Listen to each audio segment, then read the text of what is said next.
to go over how to roll a baseball bat, in particular big barrel baseball bats. This is a 2 and 5 in heat, kind of a normal baseball bat, 30 inches. Just going to go through the rolling process. Okay, along the perpendicular axis, that's going the length of the bat, we pick a point and we roll on that point. What I like to do is roll what I would call the sweet spot, or the middle of the bat.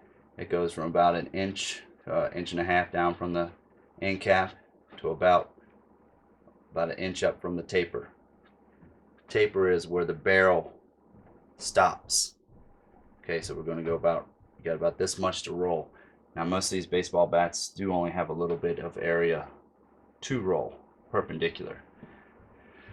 Now, like I said, you pick a point and we roll on this area back and forth, give it about 6 times a piece, rotate 1/4 of an inch, go again, rotate 1/4 of an inch, go again.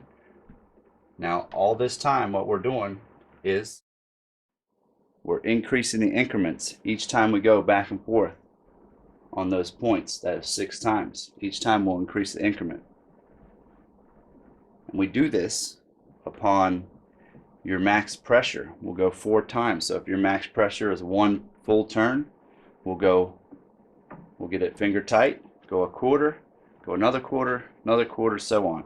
This bat happens to be a max pressure of about 5/8. So what I do is I'll go a little bit less than a 1/4, go back about, back and forth about 6 times, go about 1/8 of an inch, back and forth about 6 times.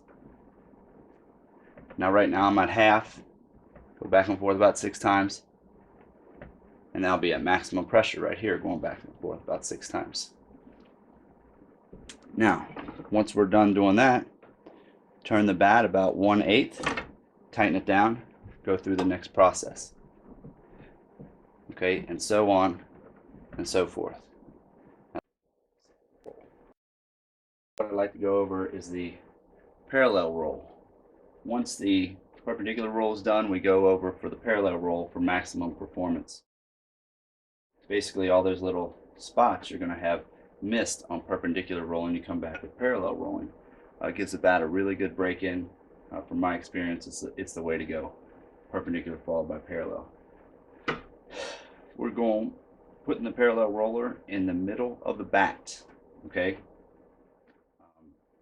basically in that whole sweet spot. Kind of get it in the roller, clamp it down.